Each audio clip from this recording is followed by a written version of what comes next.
Dalam nama Bapa dan Putra dan Roh Kudus. Amin. Saudara-saudara yang terkasih, hari ini Gereja Universal merayakan pesta pembaptisan pemberkatan Gereja Santo Yohanes Lateran. Pesta pemberkatan Gereja Santo Yohanes Lateran ini menjadi satu pesta penting di dalam gereja yang mengingatkan kita sebagai umat Allah yang bersekutu, bersatu secara universal. Di samping ada gereja-gereja partikular, keuskupan-keuskupan. Bacaan-bacaan kitab suci pada hari ini, terutama bacaan Injil, Yesus menyucikan bait Allah.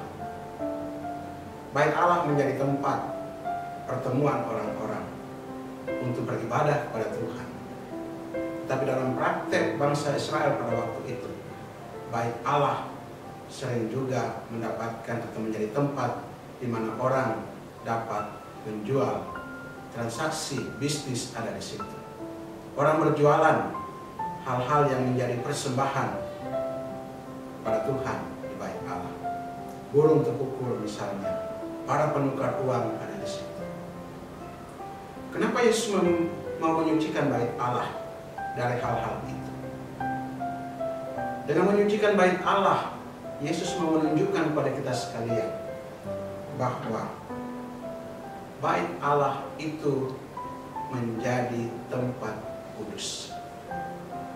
Paulus dalam suratnya kepada jemaat di Korintus, dalam bacaan yang kedua hari ini kita dengarkan, yang mengatakan tubuhmu adalah bait Allah.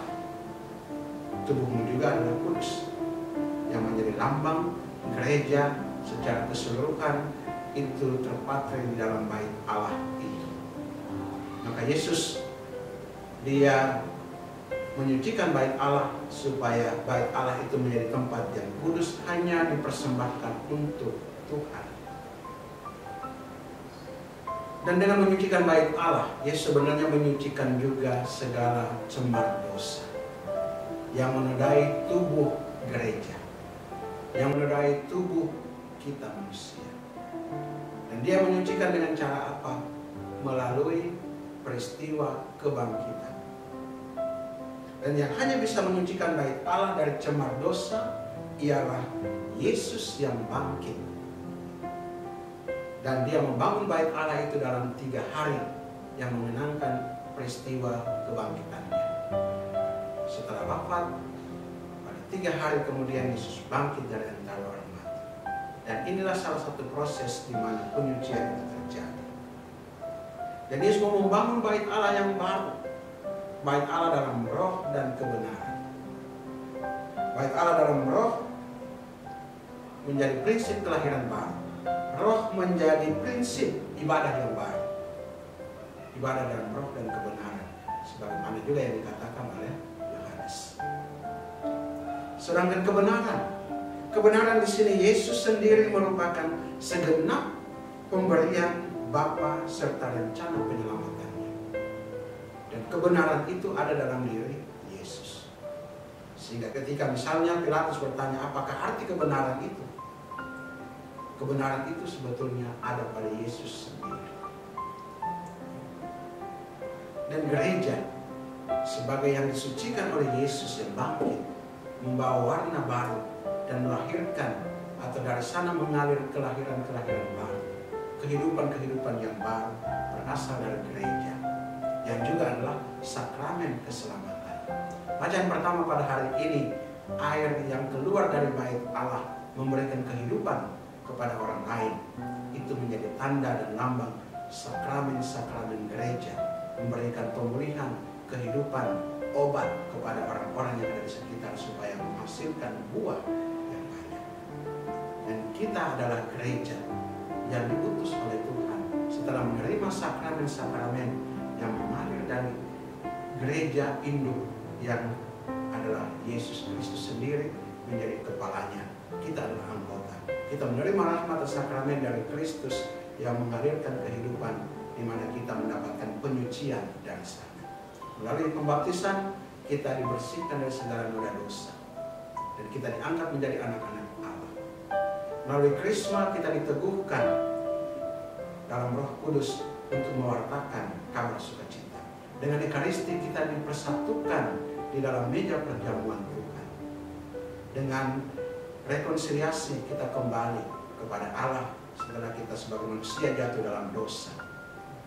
Dalam perkawinan juga, dalam perkawinan di situ kita hidup sebagai suami istri, bagi suami istri mewujudkan cinta Tuhan yang membawa kehidupan, membawa keselamatan.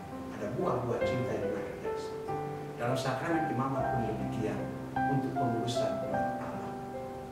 Dan yang terakhir, sakramen pengurapan orang sakit, di mana kita menyiapkan diri, menyucikan diri untuk menghadap Bapa di surga.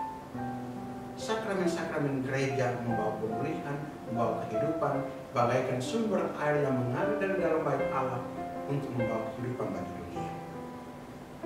Saudara-saudara yang terkasih, sebagai gereja juga kita berusaha untuk selalu memperbaharui diri. Ada istilah atau ungkapan yang menyatakan begini, Ecclesia semper reformanda et purificanda. Gereja selalu memperbaharui dan memurnikan dirinya di tengah arus zaman ini. Karena itu gereja selalu berusaha untuk menimba keselamatan dari Kristus yang menjadi sumber sakramen-sakramen gereja itu. Dan gereja juga bagai bahtera yang membiarkan dirinya dipimpin, dikemudikan, dikendalikan, diarahkan, dimurnikan dan disucikan oleh Yesus sendiri. Oleh Tuhan Yesus yang bangkit, yang membawa pembaharuan dalam roh dan kebenaran itu. Saudara terkasih, sebagai anggota gereja, bait Allah yang kudus, mari kita selalu berdoa kepada Roh Kudus.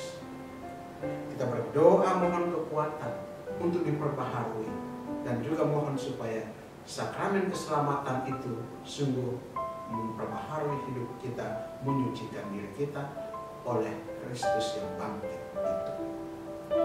Ya Roh Kudus, datanglah, penuhilah aku. Ya Roh Kudus, datanglah, perbaharuilah aku. Ya Roh Kudus, datanglah, aku mengizinkanmu, ubahlah diri. Amin. Dalam nama Bapa dan Putra dan Roh Kudus. Amin.